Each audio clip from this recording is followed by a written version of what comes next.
कुछ जगह पर अराजकता उत्पन्न करने का, उन्माद पैदा करने का राजद कांग्रेस की सोची समझी रणनीति को फेल किया गया। अब तो एग्जिट पोल आप लोगों ने जारी कर दिया है, इसके बाद कहाँ सवाल बचता है। राजनीतिक सामाजिक कार्यकर्ता की जिम्मेवारी है कि इस तरह की अराजकता की मानसिकता जो राजद कांग्रेस का है उसका प्रतिवाद करनी चाहिए। पूरे लॉ एंड ऑर्डर को कंट्रोल में रख करके चुनाव हुआ।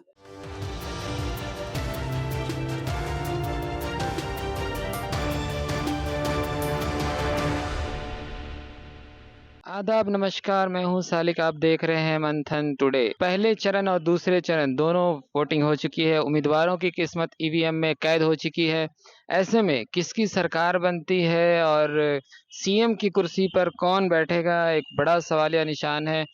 और कई टीवी चैनल ने और कई एजेंसियां जो हैं, जो इसके लिए काम कर रही हैं, आंकड़े बताते आ रही हैं। और किसी ने एनडीए को, ज़्यादातर तो एनडीए की सरकार बनाने की बात कर रही है, और कुछ लोग महागठबंधन की भी सरकार बनाने की बात कर रहे हैं। अलग-अलग आंकड़े आ रहे हैं। ऐसे में पूरी तरह से 14 तारीख को पता चलेगा। मगर उससे पहले हमारे साथ बात करने के लिए मौजूद हैं बिहार के डिप्टी सीएम विजय सिन्हा। तो उनसे हम बात करने की कोशिश करेंगे कि उनको क्या लगता है कि क्या बिहार में किसकी सरकार बन पाएगी। बम्पर वोटिंग हुई है, और ऐसे में क्या लगता है, क्या एक मर्तबा और फिर एनडीए को समर्थन जनता का मिल रहा है, या फिर महागठबंधन सरकार बनाएगी? अब तो एग्जिट पोल आप लोगों ने जारी कर दिया है, इसके बाद कहाँ सवाल बचता है। जनता की रुझान स्पष्ट है। आप उप मुख्यमंत्री रहे, और उसके बाद आपके ऊपर जिस तरीके से एक तरीके से अटैक किया गया, उसको किस तरह देखते हैं? नहीं, चुनाव आयोग की पूरी पारदर्शिता और पूरे लॉ एंड ऑर्डर को कंट्रोल में रख करके चुनाव हुआ। कुछ जगह पर अराजकता उत्पन्न करने का, उन्माद पैदा करने का राजद कांग्रेस की सोची समझी रणनीति को फेल किया गया।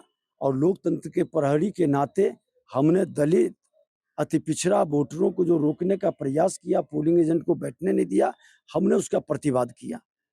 और ये हम सब की राजनीतिक सामाजिक कार्यकर्ता की जिम्मेवारी है कि इस तरह की अराजकता की मानसिकता जो राजद कांग्रेस का है उसका प्रतिवाद करनी चाहिए। तो आपने सुना विजय सिन्हा को, किस तरीके से उन्होंने कहा कि हम सरकार बनाने जा रहे हैं। और वहीं दूसरे सवाल पर विजय सिन्हा ने कहा कि राजद और अटैक, जो उनके ऊपर अटैक हुआ था, उसको लेकर के उन्होंने कहा कि ये कांग्रेस और राजद की ये मिली भगत थी, और इस तरीके से मुझे परेशान करने की कोशिश की गई थी, मगर इलेक्शन कमिश्नर ने उस पर कड़ा एक्शन लिया है। तो ऐसी खबरों के लिए बने रहे हमारे साथ। आप देख रहे हैं मंथन टुडे।